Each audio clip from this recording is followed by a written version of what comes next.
Have you ever stopped to think about the fact that nearly 80% of New Year's resolutions fail by the second week of February, and a staggering 92% of people who set goals never actually achieve them? It's a disturbing reality that raises a fundamental question. What's going on with our motivation? We start out with the best of intentions, fueled by a fierce determination to make a change, to achieve a goal, or to simply become a better version of ourselves.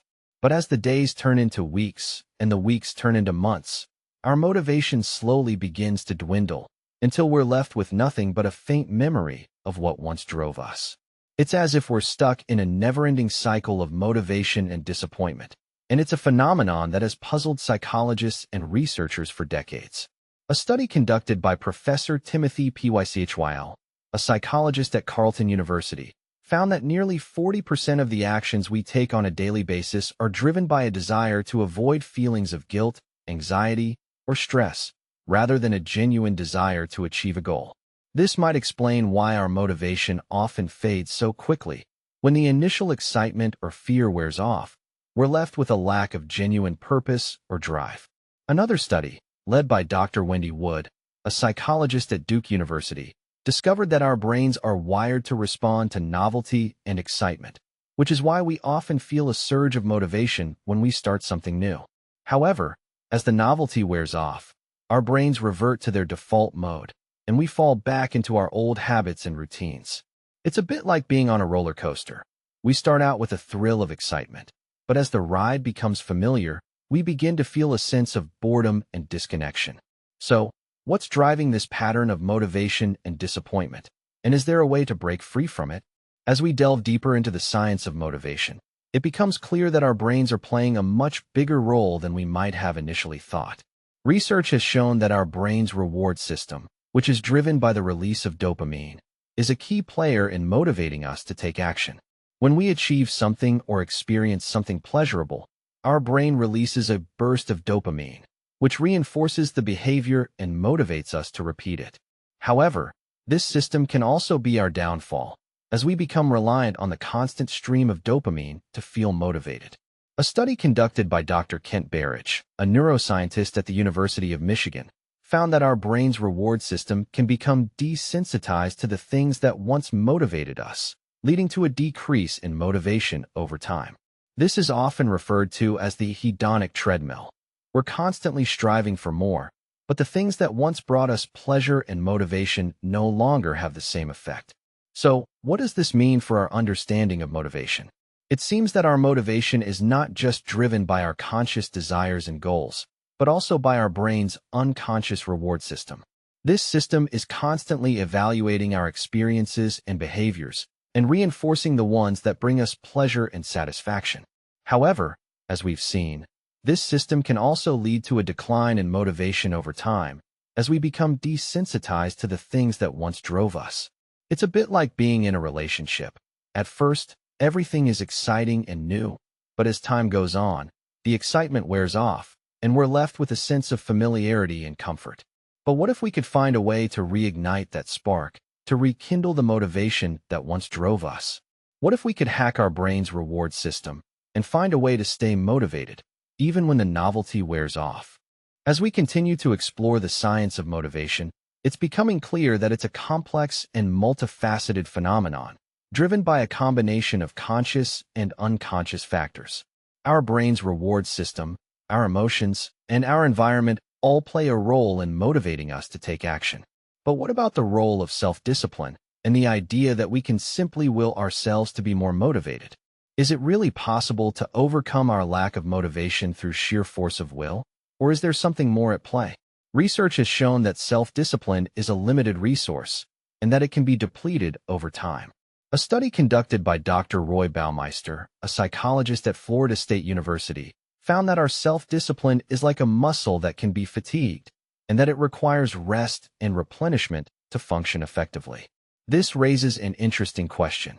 If our self-discipline is limited and our brain's reward system is driving our motivation, then what's the best way to stay motivated and achieve our goals?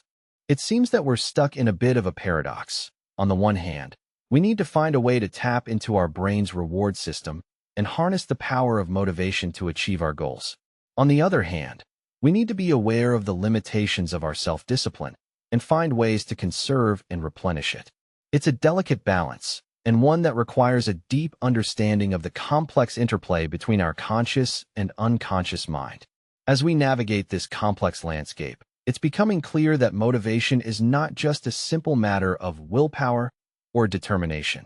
It's a nuanced and multifaceted phenomenon, driven by a combination of psychological, neurological, and environmental factors.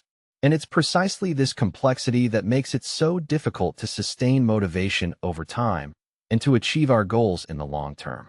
So, what's the solution to this problem, and how can we find a way to stay motivated, even when the going gets tough? The answer lies in understanding the underlying mechanisms that drive our motivation and finding ways to harness the power of our brain's reward system, while also conserving and replenishing our self-discipline. But as we delve deeper into this topic, it's becoming clear that it's not just a matter of finding the right strategy or technique. It's a matter of understanding the fundamental nature of motivation itself and the ways in which it's shaped by our brain, our environment, and our experiences. And it's precisely this understanding that will allow us to break free from the cycle of motivation and disappointment and to achieve our goals in a sustainable and meaningful way.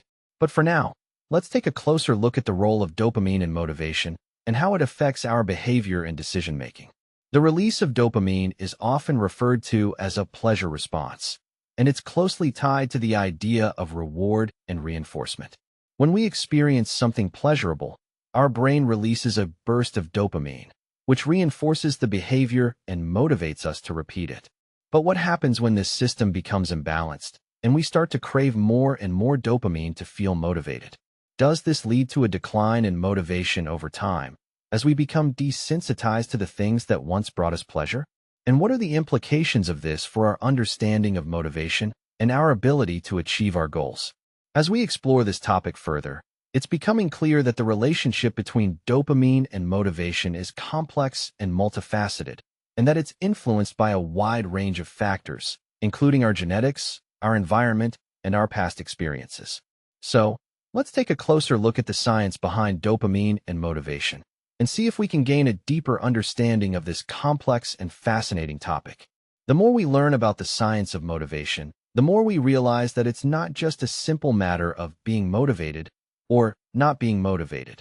It's a complex interplay of psychological, neurological, and environmental factors, all of which are influencing our behavior and decision-making in subtle but powerful ways.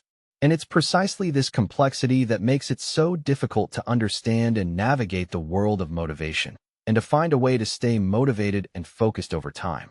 But as we continue to explore this topic, it's becoming clear that the key to unlocking our motivation lies in understanding the underlying mechanisms that drive our behavior, and finding ways to harness the power of our brain's reward system, while also conserving and replenishing our self-discipline.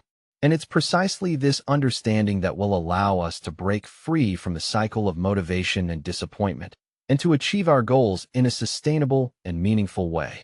But for now, let's just say that the journey to understanding motivation is a complex and fascinating one, and that it's full of twists and turns that challenge our assumptions and force us to think differently about the nature of motivation itself.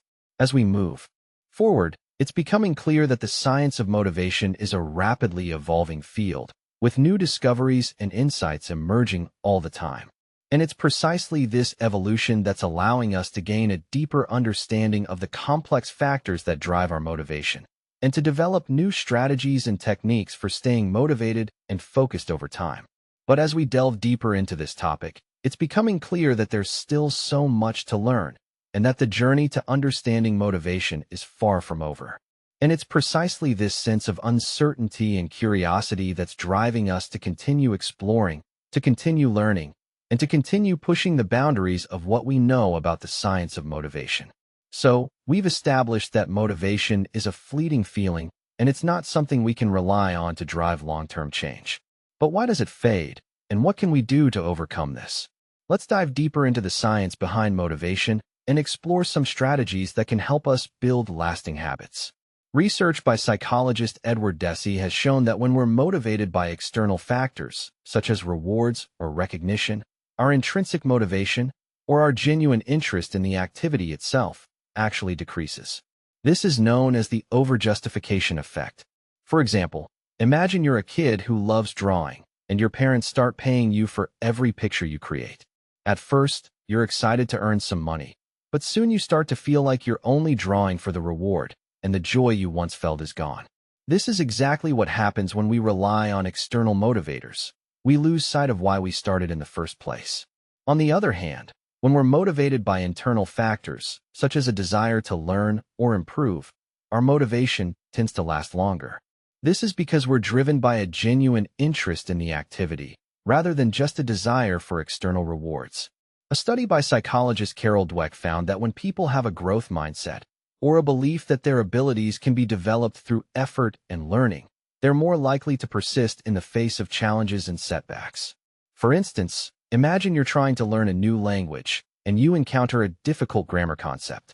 If you have a growth mindset, you'll see this as an opportunity to learn and improve, rather than as a threat to your ego. You'll be more motivated to keep practicing, even when it gets tough. So, what can we do to build lasting motivation and overcome the inevitable fade?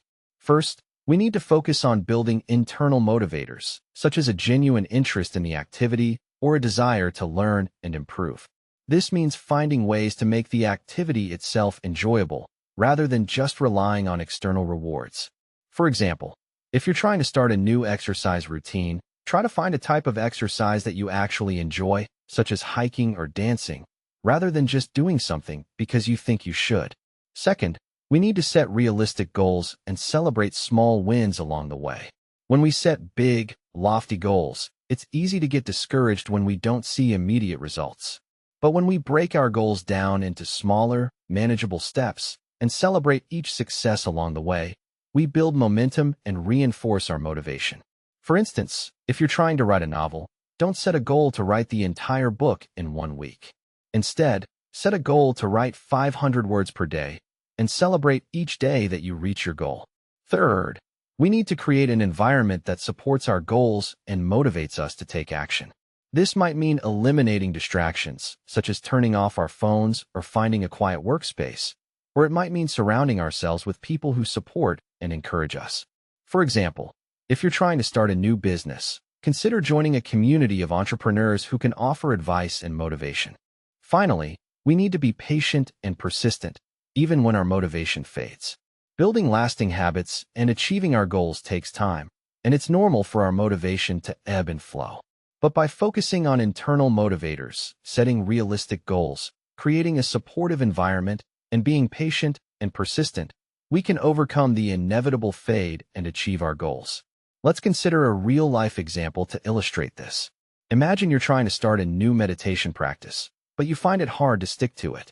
At first, you're motivated by the promise of reduced stress and increased focus, but after a few days, you start to feel like it's not working, and you lose interest.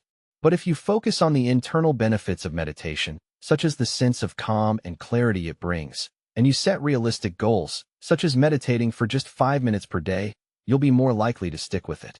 And when you do miss a day or two, don't get discouraged. Just gently get back on track and remind yourself why you started in the first place. By applying these strategies, we can build lasting motivation and achieve our goals, even when our initial enthusiasm fades. It's not about being constantly motivated, but about creating a system that supports us in achieving our goals, even when we don't feel like it. If this helped you see yourself differently, subscribe. I post new psychology insights every single day. And if you want to go even deeper, check the link in the description for Atomic Habits by James Clear. It changed how millions of people think and act.